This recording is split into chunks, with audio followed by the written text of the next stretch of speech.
నమస్తే TV 999 news ఇక వార్తల్లోని వివరాలు చూద్దాం. Visakhapatnam Puri Rathayatra special train Visakhapatnam MP Bharat Visakha దక్షిణ నియోజకవర్గం ఎమ్మెల్యే వంశీకృష్ణ యాదవ్ డిఆర్ఎం ప్రారంభించారు. ఎంపీ భరత్ మాట్లాడుతూ పూరి జగన్నాథ స్వామి రథయాత్రకి ఈ ట్రైన్ ఎంతో మందికి ఉపయోగపడుతుందని తెలిపారు. విశాఖ అభివృద్ధికి కృషి చేస్తానని తెలిపారు.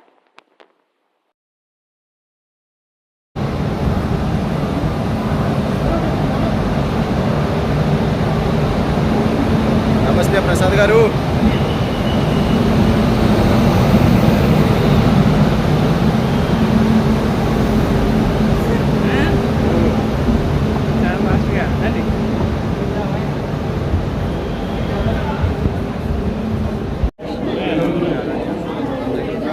అవుతుంది రండి.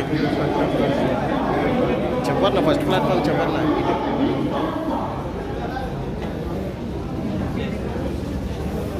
జగన్నాథ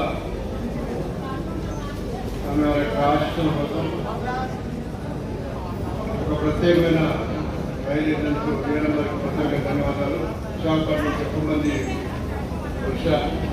ఉన్నారు కాబట్టి స్వామివారిని దర్శించుకునే అవకాశం వచ్చిన వీరం గారికి ప్రత్యేక ధన్యవాదాలు. కూడా ప్రత్యేక ఇక్కడ ఈ రథయాత్ర స్పెషల్ ట్రైన్ ని కిక్ఆఫ్ చేయడం వంశీకృష్ణ గారు, డిఆర్ఎన్ సౌరభ్ గారు అండ్ మా పార్లమెంట్ పార్టీ ప్రెసిడెంట్ కండిబాబు గారు ఆలోచన చేయడం చాలా సంతోషంగా ఉంది.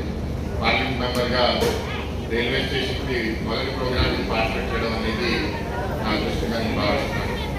ఈ ట్రైన్ ప్రయాణం అందరికీ చాలా బాగా జరగాలి. ఇదే డిఆర్ఎం గారు చెప్తున్నారు 3 ట్రైన్లు అరేంజ్ చేశారని. అక్కడ టైంకి చేరి అక్కడ జగన్నాథ స్వామి గారి ఆ యాత్ర కూడా బాగా పార్టిసిపేట్ చేసి అందరూ క్షేమంగా తిరిగి రావాలని కోరుకుంటున్నాను. అయితే ఇక్కడ ఇవాళ రైల్వేస్ లో చాలా ఎజెండా పాయింట్స్ ఉన్నాయి. ప్రత్యేకంగా పార్లమెంట్ మెంబర్గా నేను రాసుకున్న ఒక మినీ మేనిఫెస్టోలో కూడా 7 పాయింట్లలో ఒక పాయింట్ ఏంటి అంటే ఇక్కడ రైల్వే. హాయ్ అండి, అందరికీ నమస్కారం. నేను మీ జబర్దస్త్ రాజమౌళి. మార్పు మీడియాతోనే సాధ్యం అనే ఒక గొప్ప నినాదాన్ని తీసుకున్నటువంటి టీవీ 999 న్యూస్ ఛానల్ వాస్తవికతను మీ ముందుస్తూ ప్రతి ఒక్క అంశాన్ని ప్రజలకు చక్కగా తెలియజేసేటువంటి news channel TV 999 Telugu news channel. ప్రతి ఒక్కరూ ఈ యొక్క అంశాలను, ఇందులో వచ్చేటువంటి విషయాలను లైక్ చేయండి, షేర్ చేయండి, సబ్స్క్రైబ్ చేయండి.